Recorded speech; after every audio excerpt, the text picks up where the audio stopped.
Sambatskano Mongol Chuda, and welcome to Talk With Me. Ganhuyag Ch.Hutagt is a key player in the Mongolian financial scene. He's a prominent businessman, public figure, and former Mongolian Vice Minister of Finance. Ganhuyag currently serves as Executive Chairman of the Ard Financial Group and of Ard Credit. Today I have Ganhuyag Ch.Hutagt with me, and welcome, Gan. Can I call you Gan? Yeah, please call me. Thank you for joining us. Gan, you've been played a key role in the Mongolian financial scene for many years. Today I want to examine your personal life, though, talk to you about your recent activities with young global leaders. But my first question for the day does relate to financial matters. In fact, to the term the wolf economy that you coined back in 2009. You described Mongolia as having a wolf economy, which is a very aggressive title. Do you think that this term still applies to Mongolia's economy today? Well, the idea came when Mongolia's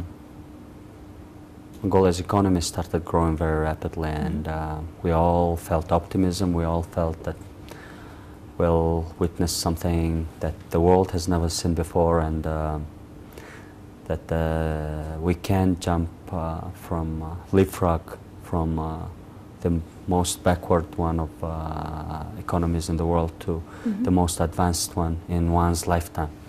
And as such, I thought that it was very relevant for us to come up with a name for this phenomenon. And I didn't want to be one of the Asian tigers. Tigers, I think, are more secretive, even more aggressive than the wolves. And you think? When you refer to the Asian tiger, you're referring to China? No, China is a dragon, and I don't think it has ever been called one of the Asian tigers. Asian tigers are Thailand, Korea, Singapore.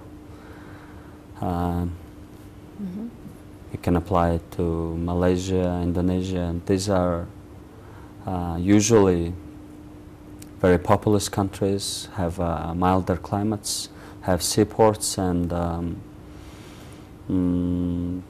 you know, their growth models are based on efficiency. So they have cheap labor, they produce cheap things or electronics, mass production, and I think Mongolia is none of these qualities. And so since we don't possess none of these qualities, I thought that Mongolia, since we believe we come from the wolves, we should call our economic growth phenomenon as a wolf economy. And are you hopeful? With 3 million people, with lots of mineral resources, with only 2 neighbors, I thought it was very well applicable to what we were seeing at that time. Right now, at that time? Right now, because of the current government's policies, I think we are seeing a downturn in the economy. We see definitely a downturn in the sentiment, and people don't feel that optimism anymore. But the mineral wealth is still there. We need to come up with right policies and implement them meticulously, and we need to have a vision, and I think the vision of the wolf economy is still there, and we need to come united under one big vision as a country, and we can succeed.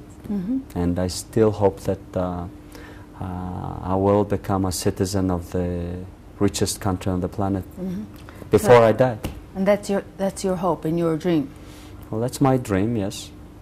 And I definitely hope, and I hope that I will not just sit idle and observe, but in some ways, in little ways, I'm contributing to that, to achieving that vision. Again, you're a man of many colors. You've achieved so many things, but I want to read something to you. I read an essay that you wrote in the year 2000, and you say, I was born in 1973 to a family, a young couple, a car mechanic, and a garage bookkeeper accountant. I spent my childhood during the time when it was tough to retain a free spirit. Praise the man, respect the lady, do not talk, do not think differently, and do not stand out from the crowd. This is not the Gan today. I want to know what happened to you and how did you, I mean, you said this in an essay, these were your thoughts. What happened to you though? You stand out so much today. No, well, I think this was written to apply for some fellowship. American Embassy Fellowship was pretty popular back then. I don't remember which one though, and thank you for, I need to dig it out also. And it's on your website. It's on my website, so I'll need to read that again. And but what I meant at that time was that my spirit was not broken despite the fact that I was born during tough times. And I think I stayed true to my principles, and I'm still true to my principles. I try to not follow the conventional wisdom. I try to be different. I try to look at things from different angles and see things differently. Yeah, I wrote these lines before, and I'm still that man now. Yeah. But thank you for reminding me. It's been 15 years since that time. And yeah, I mean, it's a long time, but you know, you do stand out from the crowd. And you, I want to talk now about young global leaders. In 2009, you were nominated to the Forum of Young Global Leaders. I notice on your lapel you have a YGL badge. Can you tell me about young global leaders and how this has changed your life, and what do you do with them? Well, the Forum of Young Global Leaders was initiated by the founder of the World Economic Forum, Professor Klaus Schwab. Initially it was called Global Leaders for Tomorrow, GLT. And that's when one other Mongolian person was nominated and became a member of that forum. Ms. Oyun, who is now the Minister for Green Development or Environment. She was nominated, I think, in 2003 or 4, and in 2009 the forum picked me up and they nominated me. I accepted the nomination. I became the Young Global Leader, and in fact I'm happy to report to you first that I successfully graduated from that community just now, and it's been 6 years. It's been huge learning for me. I met lots of new people, made new friends. I've showed Mongolia from a different perspective to many more people than I would have otherwise. Yeah. And I've learned a lot. I've learned a lot by participating in the Davos World Economic Forum, in other side meetings around the world. They provided me an opportunity to attend the Harvard Kennedy School of Government, you know, a specific module designed for YGLs. I've attended Yale. I am an alum now. Of Yale. Of YGL, but they put me on the list of alums for alumni for Harvard and Yale.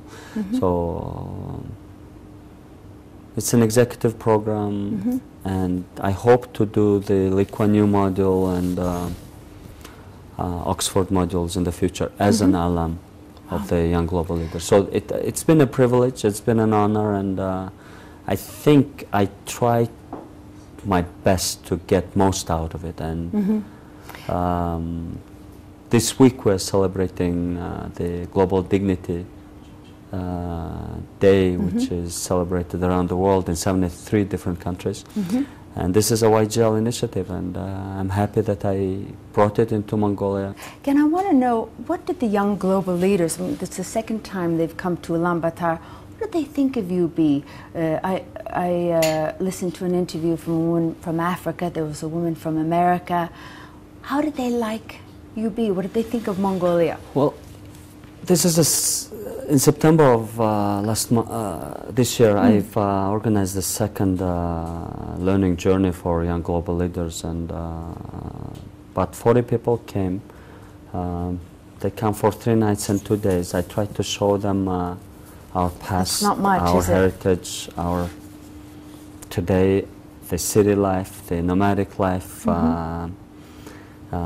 the beauty of Mongolia, traditions, etc. And it's hard to squeeze into 2 days and 3 nights. Impossible. The whole story.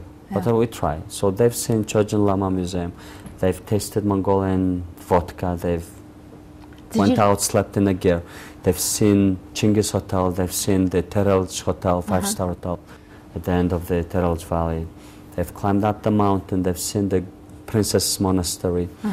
They rode horses and bikes and taken part in our party in Velvet and They the packed a lot campfire, you know, the bonfire party. They have horhog? They had horhog. They had the beautiful breakfast in Serugma camp, you know, with our wild berry juices and fresh cream of the milk on the bread, you know, on the homemade bread. Did they like it?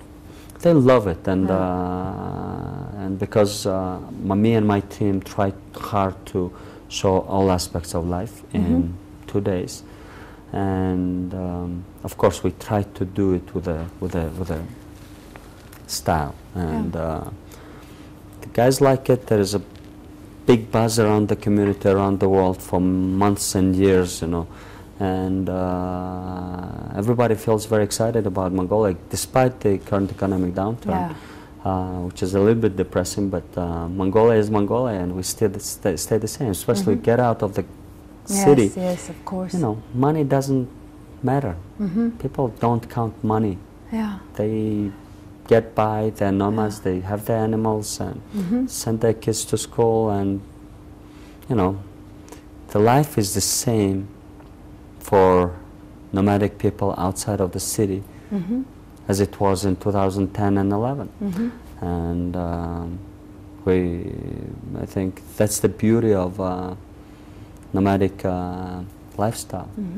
Again, you're a bit People of an enjoy their lives regardless, no matter what. Now, you're not a nomadic man in the sense of moving around Mongolia when you were little. You actually lived in Hungary when you were a little boy. Your dad was a driver at the Mongolian embassy in Hungary. Yep. What was that like for you as a young child living in Hungary, leaving Mongolia? Tell me one of your most vivid well, it was an eye-opener. It was pretty, everything was new, everything was pleasantly shocking to me, you know, for the guy who never left Mongolia to come as a teenager to Hungary, taste banana, drink Coke, and you know, go buy a matchbox or a set of Lego toys, you know, and exchange my stuff with kids.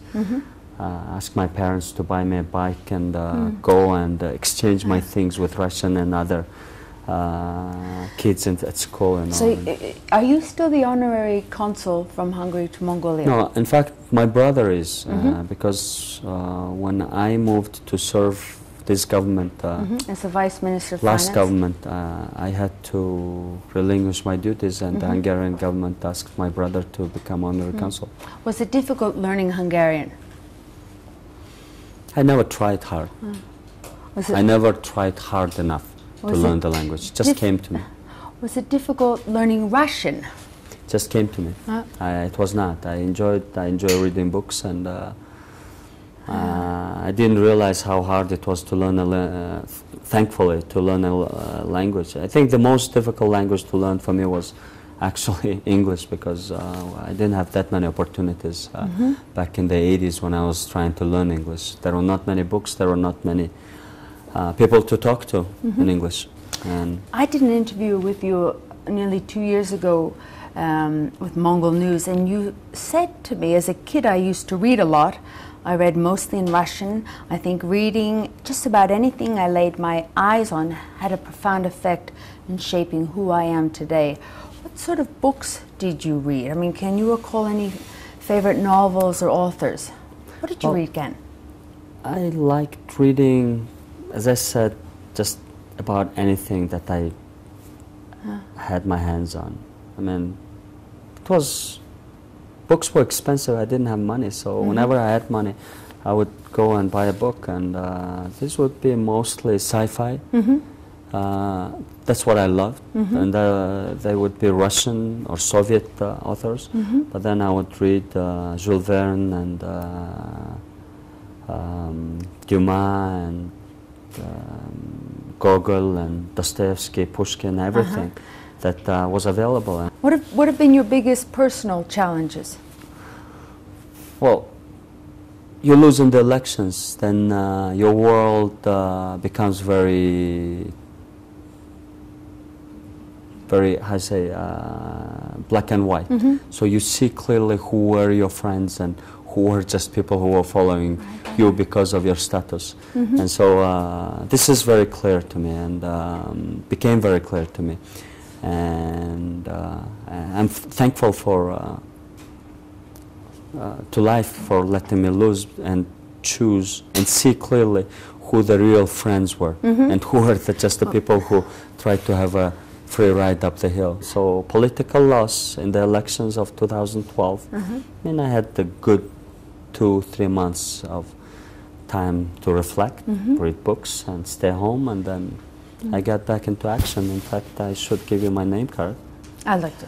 Yeah, this is a new financial group that is quickly making a mark in the financial sector landscape. We're still a shareholder of Tanger Financial Group and Hasbank, which are my babies, and we're investing into more financial sector assets, and we are innovative. Now, you're the executive chairman of ARD. I used to be. Now the chairwoman is Ms. Oyungerel from Petrovis, and I'm the CEO. And hopefully we'll go into public markets, and this time I'll try to share my success with the wider public and help people invest responsibly, invest with me, and then share in the success and in the spoils. Listen, again, your father, well, I just want to ask you about this. Your father passed away when you were at university in Hungary, and this was one of the, a big, was it a very dark time in your life? How did his passing affect you, and how did it make you grow? You talk about your mother being a very brave woman. I was 20, turning 20 when he passed away, and I had a little brother who was 2 years younger, and the other one was only 6 years old, and my mother was still very young. She was in her late 30s. Right. And so everything I have in this life, everything that I achieved, of course, is first and foremost attributable to these two, because they provided me with unique opportunities as a kid, and provided me with education and access to all the books and all the friends and all the schools that I could go to, and all the fun that I had in my childhood. And I think fun is important. You as a kid need to have access to toys, and they provided me with that selflessly. And my father was, I mean, people think that he was a driver and mechanic, but he was a very well-respected man, and by his peers and youth at that time. And he was a popular man, and he succeeded as a businessman, as a trader between China and Russia, and he had money to pay for my school. To send you back to Hungary? Yeah, he sent me back to Hungary. And my mother had a tough time letting me finish the school, so she had to carry on supplying me with money, paying my tuition and my living expenses in Hungary. and not just me, but also my brother. And when my father died, of course, it was a huge shocker. You know, you are 20.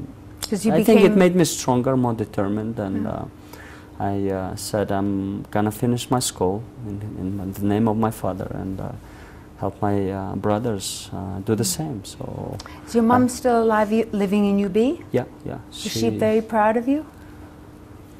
I think she is, and she's proud. I try to help her in any way I can. I try to help my brothers. I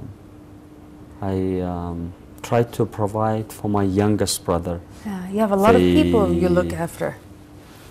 The way my parents have looked after me. So he's a successful CEO now, one of the companies in the group. So, I hope he has the stamina to make him a very, very successful businessman. I hope me and my mother had, and my middle brother had that type of influence on him, so that he doesn't break down halfway.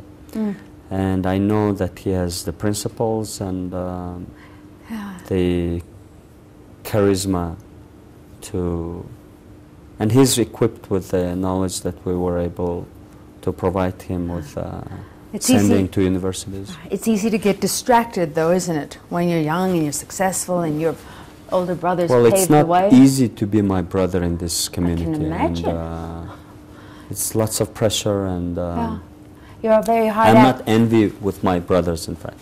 Because did they say you're a very tough act to follow? I mean, it's very hard to live up to the big brothers. It's not just that, it's the public pressure. You know, I'm recognized on the street. I think every single person recognizes me on the street, and that's and they recognize my brothers, and then there is paparazzi, of course. And then they say, okay, oh, now he has a new girlfriend, or he goes out with him, or that. Must be tough. It's a whole range of things that my brothers have to cope with, especially because they look very similar to me. So when you see someone say hi to you on the street or in a nightclub, might not be me. What about foreigners in UB? What do you think of the expat community here? I think the expat community here is growing and growing in numbers, but growing in the opposite direction in terms of age. You mean they're getting older, or they're getting younger? Younger. Yeah. It was in the 90s especially, there was nothing against these people, but it was a bunch of old people who were sent here by ADB and World Bank, who were retired and had nothing to do at home. Again, nothing against those people who worked here, but I think now there's people who smell money, smell success, want to do new things, want to be more adventurous, come here and try out new things, you know. So there are younger people who want to make it here. Yeah. Do they mix well though? I know I don't know, you know. Do you have lots of foreign friends? I have a family, I have kids, I don't have enough time for them, so I don't mix with them. But I feel that, my feeling is that they don't mix enough. Well, you know, I'm a foreigner here, and I feel the same way. I notice where I live, they don't sort of mingle with Mongolians. Well, I think it's everywhere, it's just human nature. I mean, you belong to a certain tribe, you feel comfortable with your own tribe, you don't want to be put in a spot, and you don't want to step out of your comfort zone. And that was not me, you know. I would pick the most difficult crowds. And expats that I meet who do mingle, they're very different. They tend to be more adventurous, explorers, adventurers. And I find maybe perhaps the people who come here for business opportunities, they're here for one reason. But they also to find something new in their lives. I don't blame them, and I hope many more Mongolians will appreciate the fact that there are more foreigners, there is a chance to interact, there is an opportunity Yeah. maybe an opportunity that will change your life. Because when I started Husbank, I ran into one foreigner who was sitting alone in a bar at the restaurant and was reading a magazine. I asked, can you move, because there is no tables and you're alone on the table, we'll sit there. We started talking, and then he told me about the project that he was starting, which eventually turned into Husbank. There you go. So it pays to mingle and mix.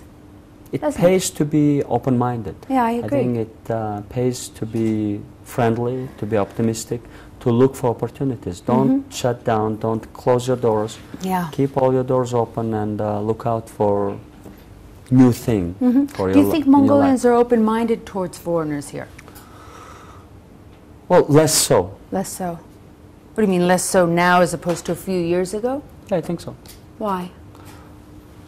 This whole nationalism in terms of resources, in terms of our growing arrogance, all the money that we had access to changed us, spoiled us in the wrong direction, and we became less friendly, we became tired too quickly, we tried to push out all the foreign investors and be very unfriendly to few little friends that had settled in Mongolia and considered Mongolia as a home for even for a little while, you know.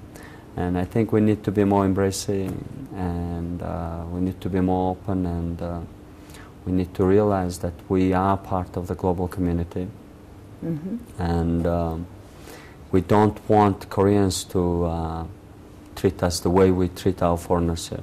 We have 40,000 the laborers in Korea.